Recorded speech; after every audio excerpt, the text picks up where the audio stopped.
Dear finance professionals and students, welcome to podcast of FCA Deepak Rao, a practicing chartered accountant. Weekly digest for week 3 of February 2026. Indian IT giants are actively reinventing their strategies to counter fears of AI-driven disruption, which has led to a significant market value sell-off. Companies are embedding AI into transformation programs, focusing on outcome-led growth and leveraging internal AI tools to maintain margins and deliver value to clients. In a move that could support stronger credit expansion, the Reserve Bank of India or RBI has restored the use of default loss guarantees or DLGs for non-bank lenders, rolling back last year's curbs that had forced them to make higher provisions on loans sourced through fintech partners. Non-banking finance companies can now factor in DLGs when setting aside buffers for potential loan losses, provided the guarantee forms an integral part of the loan agreement. Ease My Trip, a leading travel platform, plans to raise up to 500 crore rupees. This capital will fuel expansion in hotels and holidays. Investments will also target technology and strategic growth opportunities. The company aims for healthy and sustainable growth. This move will strengthen Ease My Trip's position in the travel market. It will also create long-term value for shareholders and partners. JSW MG Motor will invest up to $440 million to expand its Indian plant. The company plans to launch 3 to 4 new hybrid and electric cars this year. This expansion aims to increase production capacity significantly. The car maker is focusing on new energy vehicles to drive sales growth. Deeper localization of components will also reduce costs and improve profitability. India's astrology sector has boomed into a $1 billion industry, especially post-COVID, with young adults aged 20 to 35 driving demand for career and relationship advice. Astrologers now operate digitally, offering guidance for life's uncertainties from happiness to major purchases. This ancient practice, once for royalty, now provides a sense of security for the masses. Quality Walls said that an open offer has been made by the Magnum Ice Cream Company to acquire 26% stake in the company. The offer price has been fixed at Rs 21.33 per share. At full acceptance, the total consideration would work out to around Rs 1,303.03 crore. This development follows after the demerger of Quality Walls India from Hindustan Unilever effective on December 1, 2025. Once the deal is completed, the Magnum Ice Cream Company will be classified as a promoter of Quality Walls India. The existing promoter entities of the Unilever Group will cease to be promoters and will be reclassified as public shareholders. The government is finalizing a roadmap to create champion central public sector enterprises. These firms will boost economic growth and technology. The goal is to help India become a developed nation by 2047. These companies will get more freedom in decisions and talent hiring. They will use new technologies for better performance. Indian pharmaceutical giants Sun Pharma and Glenmark are embracing artificial intelligence to speed up new drug creation. This technology promises to cut development times and costs. Global investment in AI for drug discovery is rapidly increasing. Companies are looking to AI for expertise and efficiency. This innovation is set to transform drug research and development cycles. India's agriculture sector has a significant new opportunity. Trade agreements with the United States and the European Union open markets worth $400 billion. This represents a major chance for growth. Current agricultural exports to the US are $2.8 billion. Overall exports are valued at $51 to $52 billion and are growing. Bharat Electronics announced a joint venture with France-based Safran Electronics and Defense for Project Hammer. The joint venture company will operate a center of excellence. It will act as a technology partner for the manufacturing, supply, maintenance and repair of guidance kits used in the Hammer weapon system. The primary end users of the system will be the Indian Air Force and the Indian Navy. Other Indian defense users may also be added later based on mutual agreement. The Reserve Bank of India or RBI on Monday released the final guidelines on external commercial borrowings or ECBs, rationalizing fundraising through the route. The amended regulations have rationalized the ECB framework by expansion of eligible borrowers and recognized lenders' base, rationalization of borrowing limits and restrictions on average maturity period, removal of restrictions on the cost of borrowings for ECBs, review of end-use restrictions, and simplification of reporting requirements. The regulator had issued the draft guidelines regarding the same on October 3rd. Under the new guidelines, companies can raise ECBs of up to $1 billion or 300% of net worth, whichever is higher, compared to the prior $750 million annual cap. The RBI also mandates that eligible borrowers raise ECBs with a minimum average maturity period of 3 years. Manufacturing sector borrowers are allowed to raise ECBs with a 1 to 3 year average maturity, provided the outstanding amount does not exceed $150 million. The Reserve Bank of India or RBI's latest guidelines restricting bank funding to brokers led to a sharp decline in stockbroking firm share prices on Monday. The RBI in its recent mandate said that banks need to have 100% collateral for providing funding to brokers while limiting the total exposure to 40% of its Tier 1 capital. Along with this, the bank funding for proprietary trading by brokers has also been prohibited. Given that proprietary trading constituted about 30% of the participation in cash and futures market and close to 50% in equity options segment as of December 2025, this move is expected to hit overall volumes. XCD Executive Development is set to launch Gift City's first ever IPO, aiming to raise $12 million through a dollar-denominated listing on NSE 9 and India INX. The offering marks a key milestone for IFSC's global fundraising ambitions as XCD plans to accelerate international expansion and deepen academic partnerships. India's retail market is set for substantial growth by 2035. Organized retailers must innovate as competition intensifies. Consumers are becoming more selective. Artificial intelligence will be crucial for future success. Retailers need to focus on specific customer segments and leverage technology for improved operations and customer experiences. Strategic choices and operational excellence will define future leaders. Mounjaro maker Eli Lilly wants to turn India into a hub for its global supply chain as part of its previously committed $1 billion investment to contract manufacturing in the country. Sales of the blockbuster weight loss drug doubled within months of its launch in the South Asian country and became its top-selling medicine by value, underscoring the growing popularity of obesity treatments in a country projected to have the world's second-largest obese population by 2050. The company, which does not currently operate its own manufacturing facility in India, plans to export locally produced drugs to markets across the world as part of its broader supply network, drawing on the country's robust contract manufacturing setup. The Adani Group announced on Tuesday that it will invest $100 billion to build data centers for artificial intelligence in India by 2035. These data centers will be powered by renewable energy. The company said in a statement, this investment aims to make India a leader in AI by creating the necessary energy and computing platforms.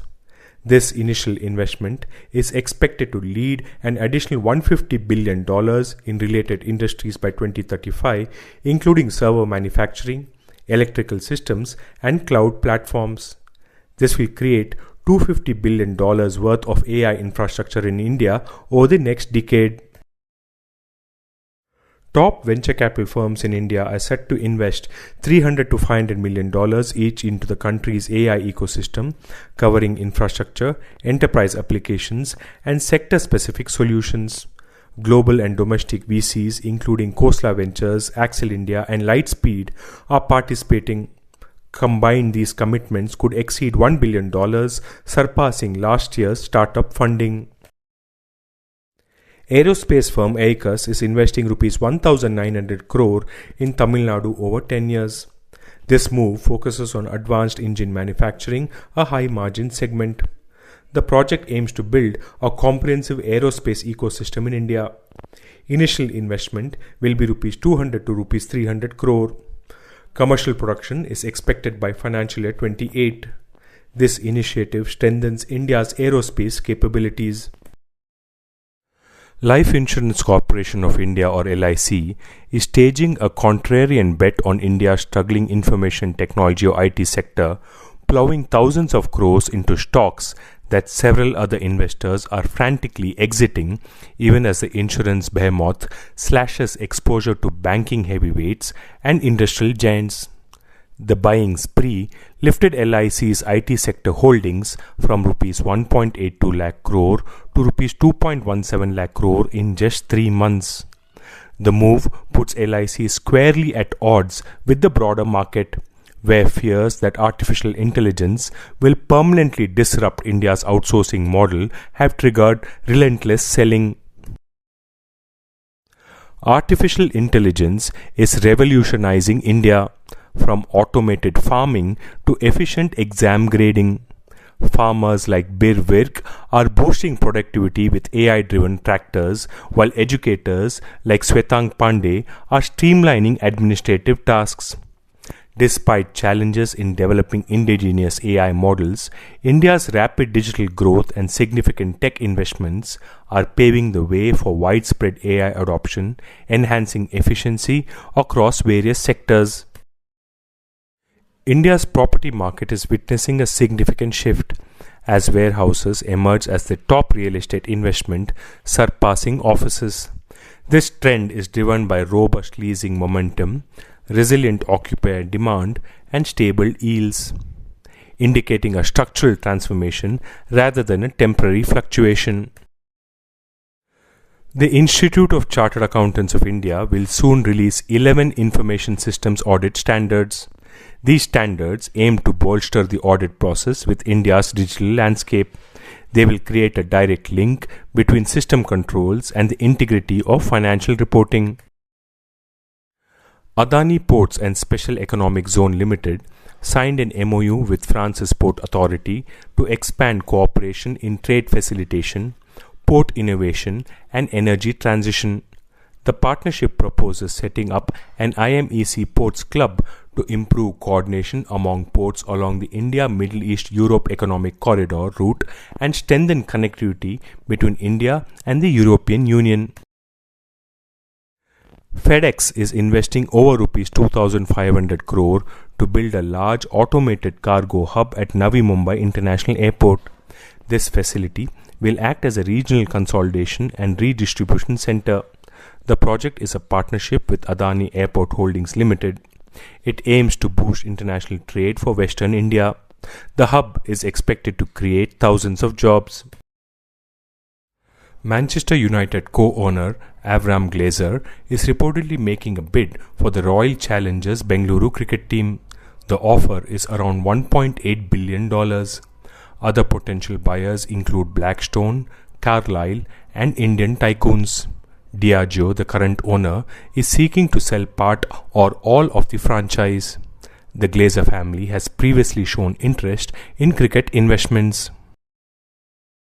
Swiggy has shut its 10-minute food delivery app, Snack, after almost a year, citing profit pressures and challenging unit economics.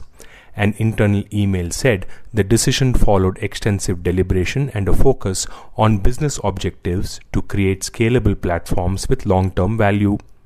Although product market fit was emerging, the broader economics made scaling difficult, the company said. India plans to start domestic production of rare earth permanent magnets by the end of 2026 in partnership with private firms, aiming to reduce reliance on imports, Mining Minister Kishan Reddy said.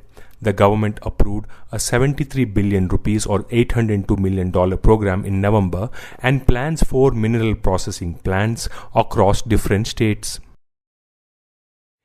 At the AI India Impact Summit, Mukesh Ambani announced that Jio and Reliance Industries will invest rupees 10 lakh crore over the next 7 years starting 2026 to boost AI development.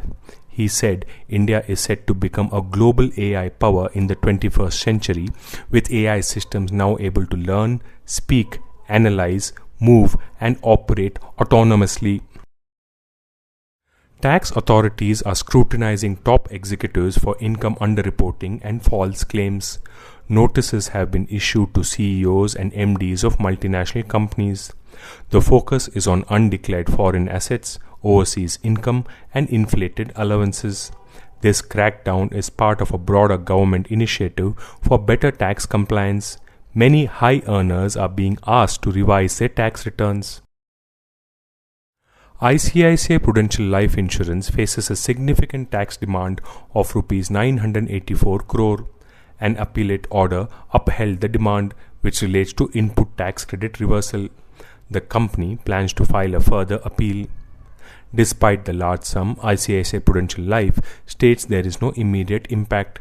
This development concerns tax liabilities from July 2017 to July 2022. If you use PhonePe for UPI payments, you may no longer need to enter your PIN for smaller transactions. The fintech platform on Thursday announced that it is introducing biometric authentication for UPI payments, allowing users to approve transactions using their smartphone's fingerprint scanner or facial recognition. The feature enables a faster one-touch payment experience for transactions up to Rs 5,000. Foreign investors poured significant funds into capital goods, financials, and oil and gas sectors in early February. This marked their highest fortnightly purchases since April 2025. Conversely, IT stocks saw substantial selling pressure. This shift reflects a move from services to real economy sectors. The IT sector has experienced a notable decline this year. Novartis India shares surged nearly 18% after its Swiss parent announced the sale of its 70.68% stake for approximately Rs 1,446 crore. A consortium of investors will acquire the stake at Rs 860.64 per share, a 3.6% premium. They have also launched an offer for an additional 26% from public shareholders. Global giants Coca-Cola and Mondelez have identified India as a key growth market, signaling significant investment and strategic focus. Coca-Cola plans to enhance technology and optimize equity, while Mondelez aims to expand its volume-led growth engine, leveraging its strong local presence and manufacturing capabilities. Both companies see immense potential in the Indian consumer landscape. Johnson & Johnson is planning to sell its orthopedics unit, Depew Synthes. The deal could be worth more than $20 billion. Private equity firms are seen as the most probable buyers. This move follows Johnson & Johnson's earlier announcement to spin off the unit. The company is gathering financial documents for potential buyers. Rival medical device companies may also show interest. FMCG major Hindustan Unilever or HUL has announced Rs 2,000 crore capital expenditure to expand manufacturing capacity in premium categories across beauty and well-being and home care liquid segments. HUL's proposed capex is expanding its manufacturing capacity across locations, is aimed at supporting its emerging new age brands. The consumer company said its capex is focused on building a future-ready manufacturing network to effectively support emerging channels and high-growth formats. Airtel Money, a subsidiary of Bharti Airtel, has received approval from the Reserve Bank of India to operate as a Type 2 non-banking financial company. The company said it has been granted a certificate of registration, allowing it to commence the business of non-banking financial institution without accepting public deposits. The Reserve Bank of India or RBI has released draft directions on reporting instructions for authorized dealer category 1 or AD Cat 1 banks, proposing a comprehensive reporting framework for over-the-counter or OTC foreign exchange derivatives involving INR. The RBI's draft directions propose mandatory reporting by AD Category 1 banks of all INR-linked OTC forex derivative transactions undertaken globally by their related parties to CCIL's trade repository, ensuring comprehensive regulatory oversight of offshore derivative exposures. This podcast is sponsored by Sound of CA. We share because we care. Vande Mataram, Jai Hind.